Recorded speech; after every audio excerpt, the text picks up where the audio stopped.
for a savior. 90% of people believe in a higher power, and every religion believes in some sort of messianic figure. And when the savior character actually comes to earth, we want to make him abide by our rules. We have to understand that this is a paradigm shift. We have to start thinking beyond politics. Are there any moral constraints on this person? We have international law. On this earth, every act is a political act. Is it really surprising that the most powerful man in the world should be a figure of controversy? To have an individual engaging in these state-level interventions should give us all pause. Human beings have a horrible track record of following people with great power down paths that led to huge human atrocities. We have always created icons in our own image. What we've done is we project ourselves onto him. The fact is, maybe he's not some sort of devil or Jesus character. Maybe he's just a guy trying to do the right thing. We're talking about a being whose very existence challenges our own sense of priority in the universe. And you go back to Copernicus, where he restored the sun in the center of the known universe, displacing Earth. And you get to Darwinian evolution, and you find out we're not special on this Earth, we're just one among other life forms. And now we learn that we're not even special in the entire universe because there is Superman. There he is, an alien among us. We're not alone. There he is, an alien among us. We're not alone. Yeah, it's like, when will we find out who we really are? I know, right? Who am I? Neil deGrasse Tyson. Even you don't know who you are? In an ever-expanding universe, slowly pulling itself apart into nothingness? What use does the question, who am I, even have?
September 11th, 2001, the day we all remember.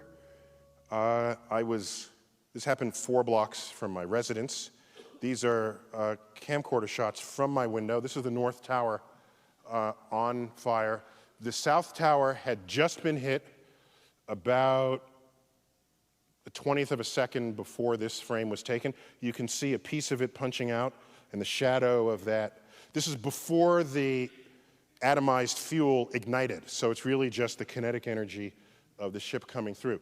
If you've never been to New York, just so you understand, this black building on the left is a 50-story hotel, all right? And the towers are 107 stories each. Why am I showing you this? Well, let me just get through it first. So the jet fuel ignites, creates a deflagration wave, and there it is engulfing the entire, and that's the remnants of the plane and people and everything else, office furniture coming out the side. Within an hour of that, the towers are just gone, all right? And this is the dust cloud that came after it. So this is the street on which I live. So this is 65 minutes after it collapsed. And so this is going on. Shortly after this, President Bush, in an attempt to sort of distinguish we from they, utters the following sentence. And this was before I was on his Rolodex, so I could have helped him out here, you know. I could have said, no, don't say that, okay? So he says, with loose quoting of biblical Genesis, he says, our God is the God who named the stars. Now, first of all, it's the same God, okay? God of Islam and God of the Old Testament. It's the same. Allah is the same as the God of the Old. It's the same. So hold that aside for the moment. Hold that aside. What he did not know is that of all stars that have names, 2/3 of them have Arabic star names, okay? Now, I don't think that's the point he wanted to make. I think he didn't quite get that. Welcome to Closer to Truth. I'm Robert Kuhn. Great science requires great questions. Neil, you are what I'd call a public scientist in a grand tradition, a professor of astrophysics at Princeton and director of the Hayden Planetarium, which many of us got our first exposure to the universe. And his my first night sky. Right, very terrific. Why are the grand questions of science important for the public? Well, not all scientists ever have the privilege of answering alone the grand questions of science, but it's the grand questions that are the carrot, the intellectual carrot that's put out there that actually seduce people to wanting to do science in the first place, and they keep you going all throughout the journey. And often the fun of doing science is not even answering that great question, but it's the path you take along the way. And it's that path that gets you closer to the machinery of how the world works. And that great question is always out there. The great questions, and once you solve that, there's going to be another question on the other side of it. So don't be fooled by how close you are. Yeah. Neil, you've looked at philosophically the Copernican principle as it relates to physics. Tell us a little about that. Well, we've known since Copernicus that, just to remind people, Copernicus sort of restored the sun as the center of the then known universe, previously understood or believed to be Earth. And that dislodged human perception of ourselves and our own importance and made it just one of many other planets, a family of planets in the solar system. And then moving onward, we then learn that the sun is not the center of the galaxy. It's just one of billions, hundreds of billions of stars in a galaxy, which is one of perhaps 100 billion other galaxies. And so cosmic discovery has been this long, many steps towards demonstrating that anytime we thought we were special, we're in fact not. You know where the water came from? Yeah, well, I know a place where it could have come from. We've got comets streaming throughout the solar system, and they got tons of water in them. And that's one way we could have brought much of the oceans. There's some problems with some isotope ratios that still are unresolved. But I beg to differ that questions related to Earth are in the category of the big questions, because Earth is just one planet. And when I think of big questions, I think of questions that apply everywhere to the future evolution of the entire universe. If you had a glacier coming down against New York, it's a big question. Don't get me wrong.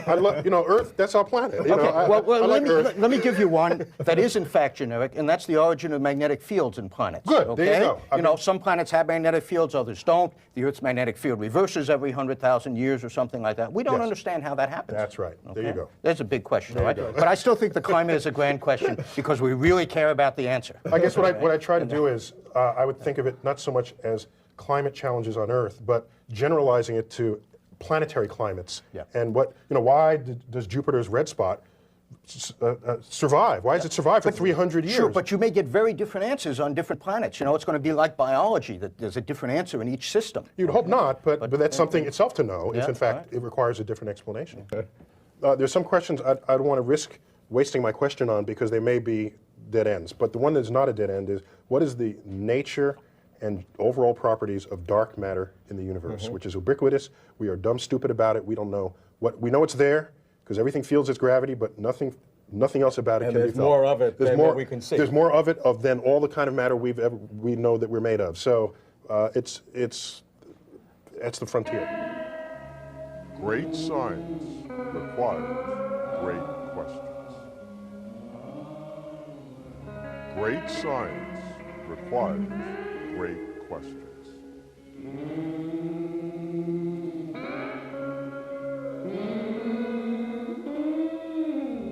But it's the grand questions that are the carrot, the intellectual carrot that's put out there that actually seduce people to wanting to do science in the first place, and they keep you going all throughout the journey. You know where the water came from? Yeah, well, I know a place where it could have come from.